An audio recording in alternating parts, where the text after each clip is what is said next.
Ralf Schumacher says it's McLaren or retirement for Max Verstappen, and Oscar Piastri is going to be the one to make way. It's Tuesday, the 14th of April. Coffee Corner Motorsport, Espresso News. Let's get into it.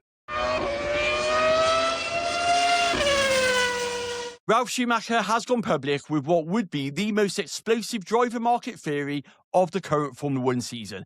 Speaking on Sky Sports Germany's Backstage podcast, the former Formula One driver and, of course, current Sky Germany pundit says that Verstappen has two options left at this point in his career: retirement or a move to McLaren, with Oscar Piastri being the makeweight and heading to Red Bull in the other direction, in what would, of course, be an explosive swap move. Now, on the podcast, Schumacher said this could mean that he leaves Red Bull because he no longer believes in the team and quits the sport altogether, or he heads with his engineer, of course, and goes to McLaren, which would equally mean there are negotiations underway at McLaren for Oscar Piastri to make the move to Red Bull to replace Max Verstappen. Something he means that we've seen before, of course, with regards to a driver swap. Now, on paper, though, Piastri to Red Bull has some very obvious problems. Piastri has a deal reportedly through until the end of 2028. He's 25 years old, 3 years younger than Max Verstappen, and, of course, his long-term future is much more reliable in terms of what he's going to bring to the sport longer term. And at the time of his last contract signing, he told the world that he was part of McLaren's long-term vision, hence why he signed that contract. Now, Planet F1 have reported that if McLaren were ever forced to choose between the two drivers, Piastri would be the one to make way, rather than, of course, current world champion Lando Norris.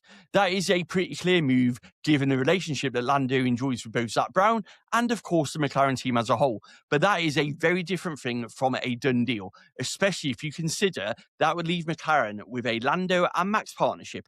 Now, yes, on paper, that is one strong partnership to replace Oscar Piastri and Lando Norris. But Max replacing Oscar and giving up his number one status for McLaren, to me personally, feels a little bit far-fetched, because there is no way that Lando is giving up at least equal status here. That feels a big stretch. Now, what is not speculation, though, is, of course, Max's exit clauses. Now, Verstappen can trigger a release from his Red Bull contract if he's outside the top two in the championship by the time the summer break comes along. We learned that last year. He's currently obviously P9 with 12 points after 3 races. That window is closing fast or opening fast if you're looking to take the run off road out of Milton Keynes and to a new team. And let's be honest here, virtually every single team on the Formula One grid are debating if they can make a move for Max Verstappen, knowing these details. If Max becomes available, the Formula One paddock makes a move. Make no mistake about that one. No matter what your driver lineup is, you will explore that option. Now, Schumacher said that he does not expect GP also to stay at Red Bull until 2027, regardless of what the official line says. McLaren, of course, say they expect him to start no later than 2028. And Ralf Schumacher said on the podcast, I can't imagine him finishing 2027 as a Red Bull employee. It will now be about a transfer fee, which is, of course, something that I've personally touched on my video a few days ago.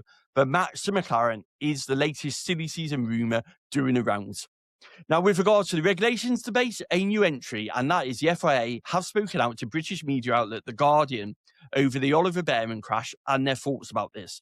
Now, let's rewind. Lap 21, Spoon Corner, Suzuka. As we know, Ollie Bearman closed on Franco Colapinto's Alpine. Colapinto was harvesting energy. Bearman was deploying energy. The closing speed approximately 45 kilometres an hour difference. Bearman was travelling at 308 kilometres difference. Nowhere to go except the grass. He hit the barrier at 50 Gs and walked away with just heavy bruising. We all know that he was fortunate.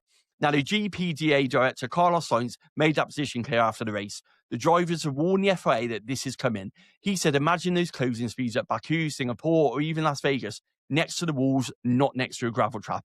Now, the FIA single-seater director, Nicholas Tabaski, has now responded publicly, specifically on that incident for the first time. Speaking to The Guardian, he says the closing speed risk was identified before Suzuka, but he's also argued back that rushing a response creates its own danger in its own right. Talking to the outlet, he said, every accident at high speed is always a little bit of a shock. To say it was expected would be wrong, but the closing speeds have been identified as a risk by the FIA.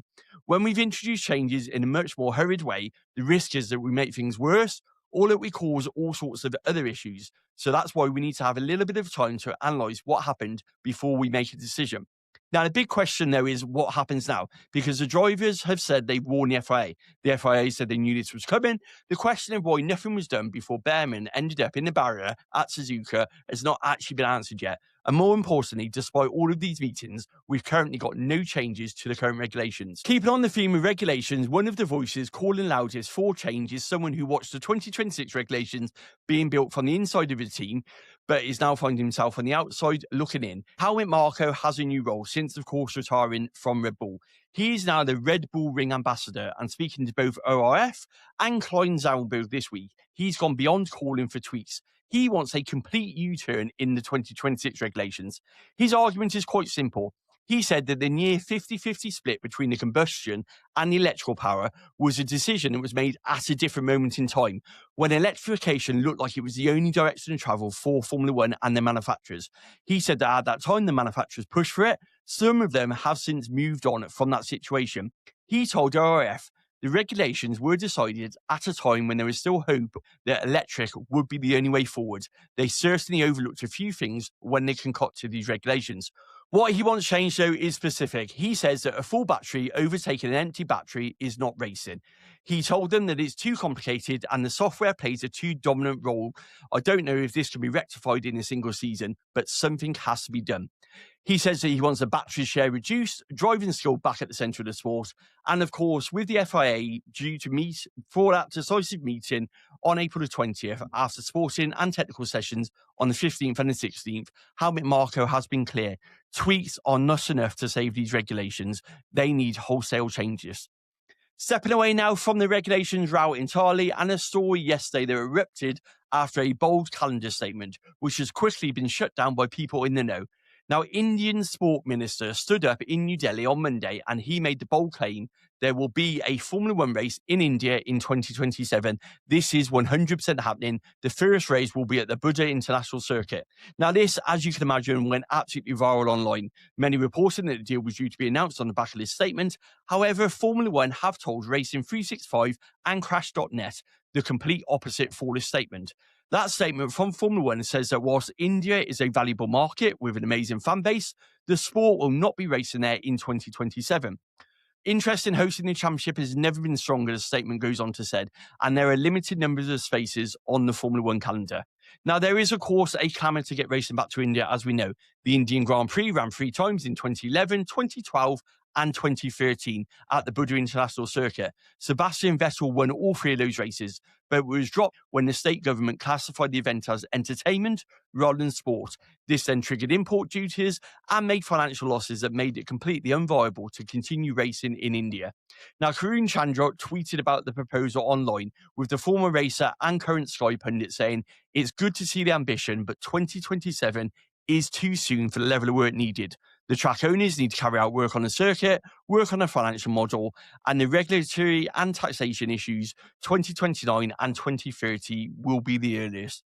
The desire is clearly there, but it feels that India is still a bit of a way off a return, judging by these comments. And finally today, a story about a headline that got the basic number wrong. It turned a nothing story into a clickbait story and was actually called out and corrected online straight from the horse's mouth. Reports circulated this week suggesting that Martin Brundle was scaling back his Sky Sports F1 commitments this season, dropping from 18 races down to 16.